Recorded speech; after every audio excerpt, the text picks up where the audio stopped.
Olá pessoal, vamos a mais um exercício para esclarecimento de algumas noções básicas de contabilidade, mais especificamente balanço patrimonial, resultado, como esses dois relatórios se correlacionam. Bom, eu tenho aqui um pequeno enunciado.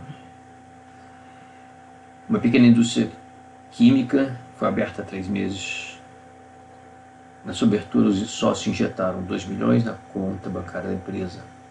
Foram investidos 1,2 milhão em ativo imobilizado, composto de equipamentos, mobiliário, computadores, etc. Onde 40% desse valor foi financiado mediante empréstimo bancário de longo prazo, a taxa de juros de 2% ao mês.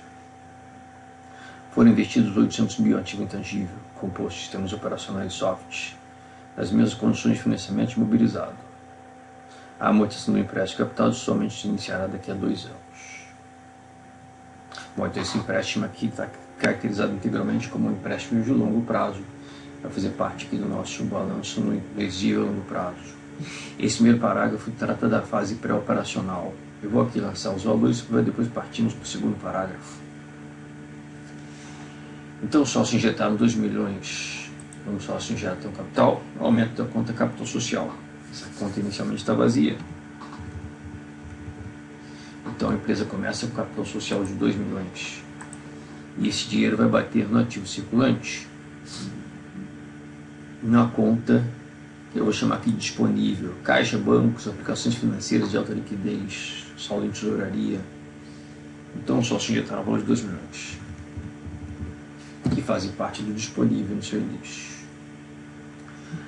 A empresa ela adquiriu 1,2 milhão em imobilizado. Então aqui na conta imobilizado vou lançar 1,2 milhão.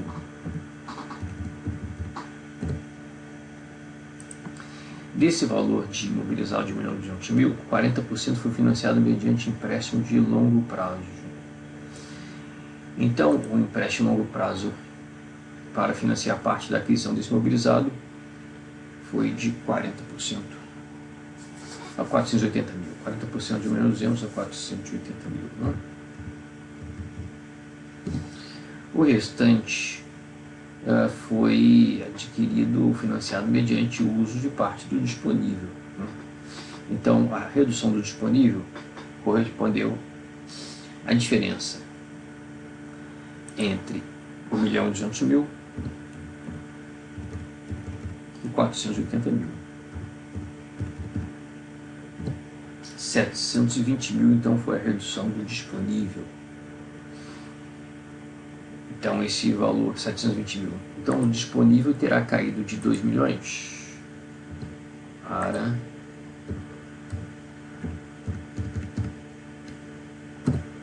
1.280.000. Ok? Então, imobilizado adquirido mediante parte uso do disponível, em parte empréstimo de longo prazo. E foram investidos também 800 mil ativo intangível.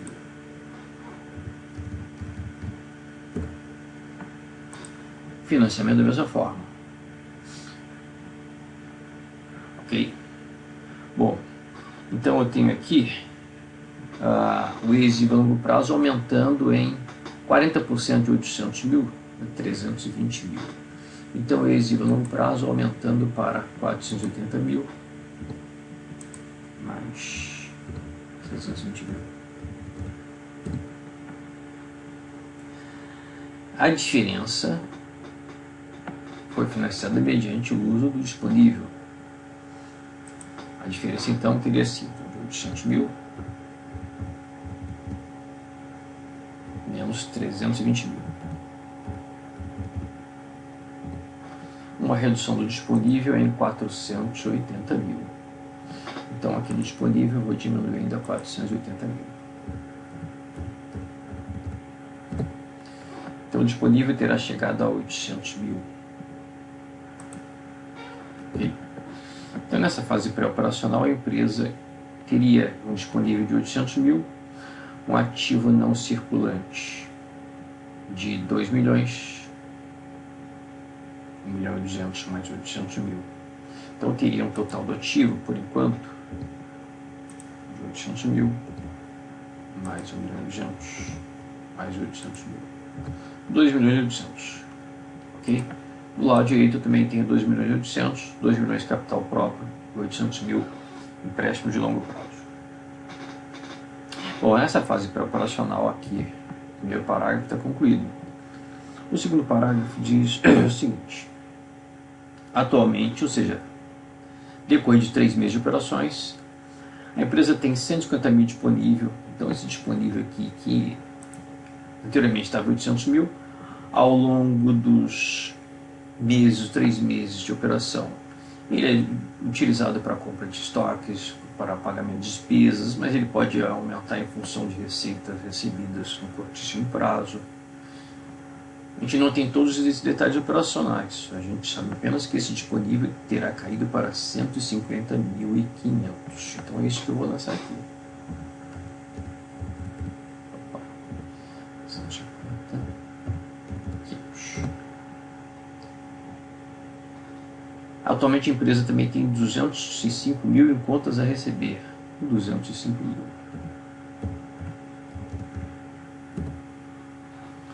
E a empresa tem 284.500 em estoques.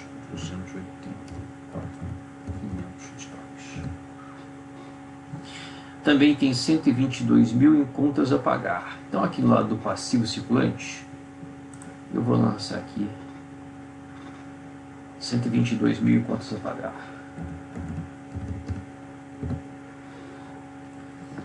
Tem 93.400 em salários a pagar. 93.400. E 128.600 na conta fornecedores. 128.600 na conta fornecedores. A despesa de depreciação do imobilizado foi de 15 mil ao mês. E a despesa de amortização foi de 10 mil ao mês. Essas duas despesas, elas vão sendo acumuladas mês a mês nessa conta aqui do ativo não circulante, que é depreciação e amortização acumulados.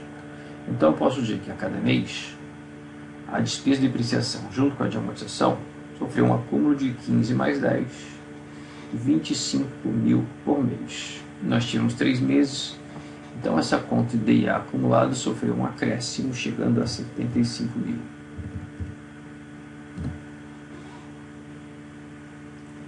A empresa não possui nenhum outro passivo, assim como nenhum outro ativo. Ao final do primeiro trimestre, a empresa distribuiu 50 mil dividendos aos acionistas. Pergunta-se de quanto foi o lucro líquido do seu primeiro trimestre de operações. Bom, eu posso ter aqui, dentro do patrimônio líquido, a acumulação de lucros ou a acumulação de prejuízos. Então eu poderia dizer aqui, a princípio, de forma otimista, que a empresa teria acumulado lucros. Vamos verificar isso da seguinte forma. Em primeiro lugar, podemos fazer a totalização do ativo circulante, que terá correspondido ao somatório de estoques, contas a receber disponível. Então a empresa terminou o primeiro trimestre com ativo circulante ao valor de 640 mil. E o ativo não circulante terá correspondido ao valor de aquisição do imobilizado, mais o intangível, menos a redução do seu valor contábil, mediante a acumulação de depreciação e amortização. Então aqui eu faço uma subtração. Então o ativo não circulante líquido, ao valor líquido terá chegado a 1.925.000. Vamos colocar aqui ativo não circulante líquido.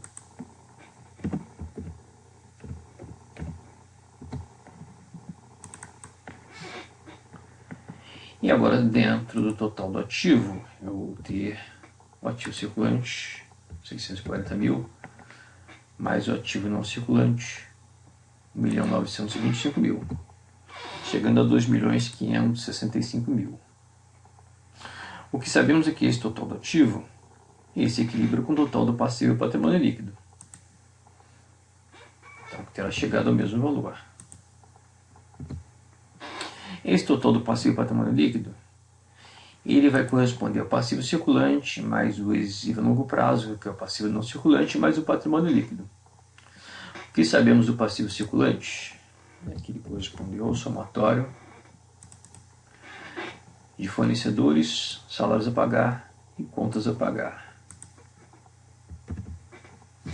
Então, o passivo circulante terá chegado a 344 mil. O passivo não circulante, ou seja, de longo prazo, é o exigível a longo prazo de 800 mil.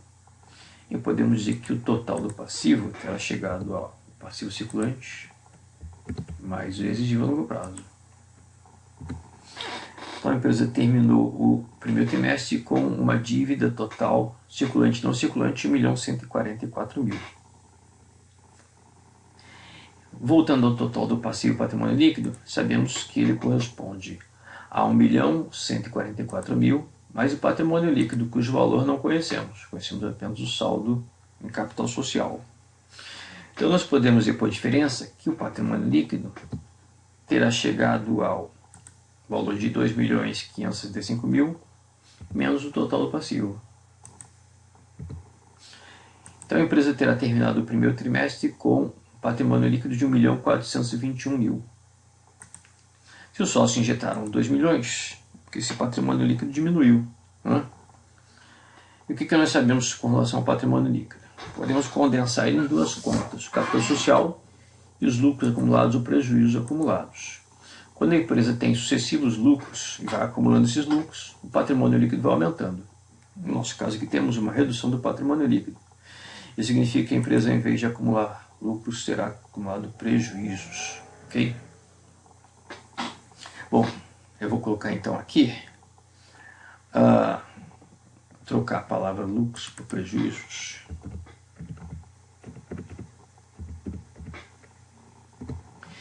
E podemos dizer o seguinte: se o sócio já injetaram 2 milhões e o patrimônio líquido caiu para 1.421.000, é porque a empresa acumulou um prejuízo ao longo do primeiro trimestre correspondendo à diferença.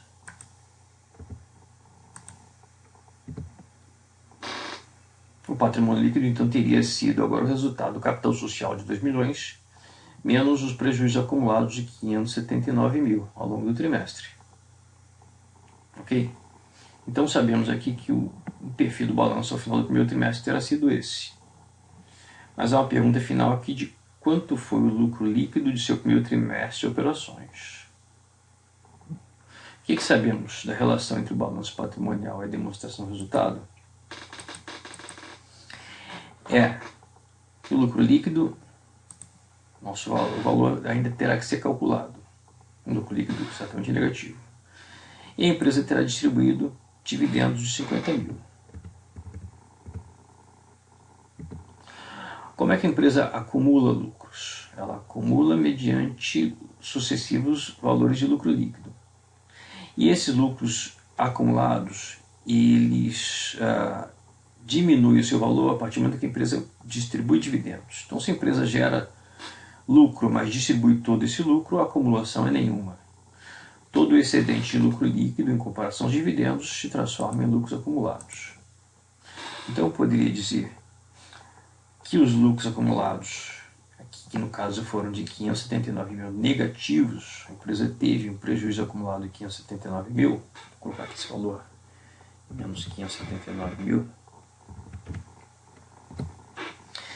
Esses lucros acumulados correspondem ao lucro líquido do período diminuído de dividendos. Então, por sua vez, eu posso calcular o lucro líquido dessa forma: lucros acumulados mais dividendos. No nosso caso, eu tenho lucros acumulados negativos e a esse valor eu vou adicionar os dividendos de 50.000. Então, eu posso dizer que o lucro líquido ele terá sido, na verdade, então, os lucros acumulados com valor negativo, se na verdade foram prejuízos acumulados, mais os dividendos, 50.000. 529.000. Esse é o valor do lucro líquido, 529.000 negativo. Este terá sido o valor do lucro líquido ao longo do primeiro trimestre, um lucro líquido negativo, ok? Então a resposta aqui é um lucro líquido de menos 579 mil. Opa.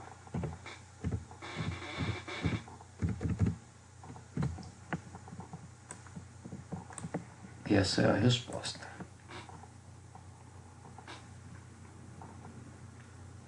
Desculpa, 529 mil, corrigido aqui. Desculpe. Ok? Se a empresa não tivesse distribuído os dividendos, os prejuízos acumulados seriam de 529 mil. Com a distribuição de dividendos, esses prejuízos acumulados aumentam em mais 50 mil. Ok? Então, por hoje é só. Um abraço.